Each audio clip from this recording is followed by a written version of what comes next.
Hello everyone and welcome to my very first video here on YouTube. My name is Katerina and I'm a first year student dietitian at Newcastle University. And if you're new to my channel, don't forget to click that subscribe button so that we all can become a very big family soon. In today's video, I'll be showing you how to make bread. And we're gonna start off with a fun one, of course. It's gonna be made with beer and in less than 45 minutes. And the second one, it's gonna be approximately 5 to 6 hours.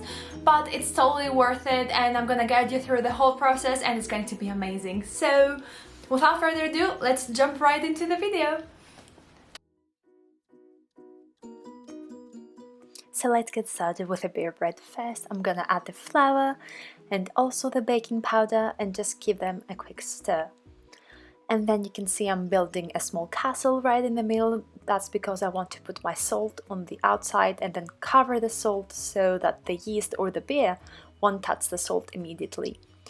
So here I made my small hole to which I'm gonna put the beer right in the middle, and as you can see I'm stirring from the center of my bowl towards the outer part and just keep stirring and stirring and mixing till we have this beautiful gooey consistency that needs definitely more flour. So here I'm adding more flour. I really love this recipe because no waiting time is needed for the dough to rise. And here is the last time I'm gonna add flour, and we're gonna have a beautiful dough forming right now, and I'm just gonna fold it like so and just dip the top part on the flour so that it's not sticky anymore, and I'm just gonna continue doing this until I feel the dough is ready and not that sticky. So here we are, the dough is ready. Just brought my Dutch oven out and it's piping hot. I'm placing a baking sheet on top and adding flour and sesame seeds, and there goes the bread. Yay! So I'm just gonna fold those outer parts so that they don't burn while baking. Now I'm going to add some garlic infused olive oil, but feel free to skip this step, and some sesame seeds.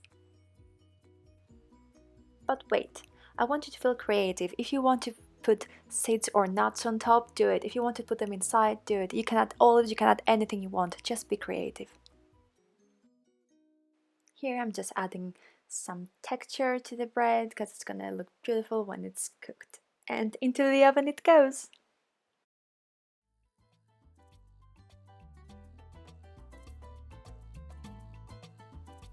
And ta-da! Garlicky and crispy and amazing. Let me know down in the comments how you'd customize yours. And here comes the recipe for the traditional bread, to which I've added the flour and the baking powder as we did before, made the castle, sprinkled the salt around and then covered that salt. Now I'm just adding my yeast in the middle. And then I'm gonna add my water, which usually to find the perfect temperature I use half boiling and half tap water. And as you can see, some bubbles are going to start to form, and this means that our yeast is activated and it's alive, sort of. And we're just gonna keep mixing and mixing until the water is fully incorporated into the flour. As you can see, the dough is still pretty sticky, but that's what we want at this point. And we're just gonna sprinkle some flour on top.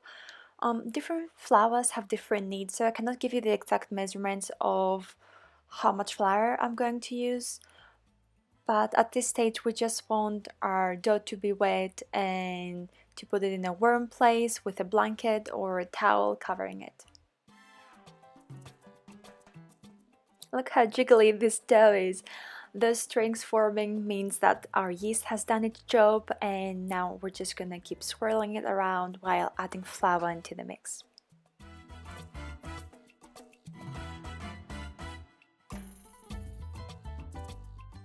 As you can see, our dough has started to form, but we just need to keep adding flour, and don't forget to add at the bottom of your dough some flour. And here I'm just gonna sprinkle some olive oil, but feel free to skip this step. And same rules apply as before, 30 minutes to an hour on the side until it's doubled. And wow, it has definitely doubled again, and the dough is almost done. You just need a tiny bit of extra flour and our bread is pretty much done. Dutch oven is back, baking sheet, flour, chia seeds on top, and here comes the dough. Of course, in that oven it's not needed to complete any of these recipes, any baking tray will do, and if you have a square one, you can always add frozen slices of cheese in between the bread. And into the oven it goes. And voila! Here's the traditional bread with chia seeds and all those beautiful shapes that we made. I wish there was a way for you to smell my house right now. It smells incredible. And don't forget to let your bread cool down a little bit before cutting it. And now I'm gonna show you one of my favorite toppings. So after I toasted a slice of the bread, I'm having a little mix of cherry tomatoes, Greek feta cheese, capers, and oregano, and of course some olives. I'm just gonna drizzle some olive oil and then just place that little mix over onto my bread, and adding black and green olives, of course, and this tastes like summer to me.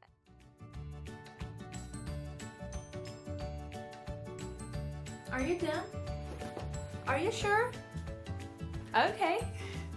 And I guess that's it, see? Thank you all so much for being here with me, and give this video a big thumbs up if you like it, and don't forget to share it with your friends, or give it a thumbs down if you didn't. I really want to see how you feel about it.